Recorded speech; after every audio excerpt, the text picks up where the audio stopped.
कांग्रेस सांसद हैं हमारे साथ प्रभा मल्लिकार्जुन। मैम, किस तरह से रिएक्ट करेंगी महिला रिजर्वेशन बिल को लेकर जो सरकार जिस तरह से आगे बढ़ रही है? पूरे जो बिल है वो see under the disguise of women's reservation bill they are passing the delimitation bill. That is our serious concern, and in between the election of 5 states जो हमारे लिए बहुत important है, तब हमको मैं भी एक बाई इलेक्शन जो कर्नाटक में हुआ है वो ख़त्म करके अभी आई हूँ, तो इनके बीचों बीच में क्यों ला रहे हैं? Delimitation is a very important issue and it needs to be discussed and debated at length, not in a time period of 3 days. That is our main issue. We are never against the women's reservation bill. Our concern is the delimitation bill. What are the rules? What are the guidelines the central government is proposing towards delimitation? And even the bill details have been just sent just one day before the meeting. Yeah, parliamentary session. So these are the issues. Why play a hide and seek around delimitation? Why can't you be transparent? आपको लगता है कि जैसे जिस तरह से कुछ राज्यों में जो है असेंबली इलेक्शन भी हैं, क्या इलेक्शन का कोई पॉलिटिकल बेनिफिट के लिए इस तरह का मूव है? ये भी आप लोगों के मन में डाउट है? बेनिफिट है क्योंकि अभी सभी स्टेट्स में हम महिलाएं 50% of the population we represent. We have been waiting for the government also to introduce the women's reservation bill. We were very much okay with the 2024 Lok Sabha, 18th Lok Sabha elections itself. But then the government failed to introduce it in 2024. And now they have their own calculations about the 19th Lok Sabha election, and they want to increase the share of MPs from the Hindi-speaking heartland.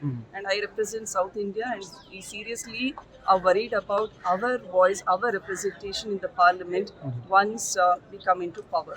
जिस तरह से लेकिन सरकार इसके पीछे दलील दे रही है कि जो अभी सीटें हैं उसी रेशियो में हर स्टेट में बढ़ेगी, मतलब किसी स्टेट का कोई घाटा नहीं होगा, कम नहीं होगा, उसको लेकर आप लोग किस तरह से सोचते हैं सरकार के?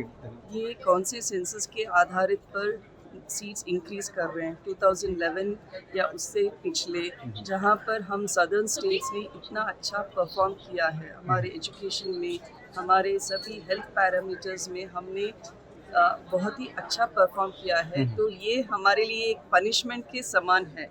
तो delimitation should happen, but a detailed discussion and getting into confidence all the parties. Now 2/3 majority चाहिए इनको ये बिल पास करने के लिए, तो we don't even have the time to discuss among our own party members. The southern states have elections. West Bengal has election. Tamil Nadu has election. So in between the state assembly election, why is such an important debate and discussion happening on delimitation, which requires a longer time? Ma'am, one last question. UP में देखा गया कई मुस्लिम संगठन मुस्लिम महिलाओं से appeal कर रहे हैं वो पॉलिटिक्स में मत जाए इस रिजर्वेशन के बाद, क्योंकि हमारा धर्म नहीं कहता। तो क्या कहेंगे इस तरह के कट्टरपंथियों को जो मुस्लिम महिलाओं को इस तरह से अपील कर रहे हैं? See, that is why I'm saying everyone needs to understand give the voice of women due representation. मुस्लिम महिलाएं, उनका अलग इश्यूज रहता है, उनका रिप्रेजेंट चाहिए हमको.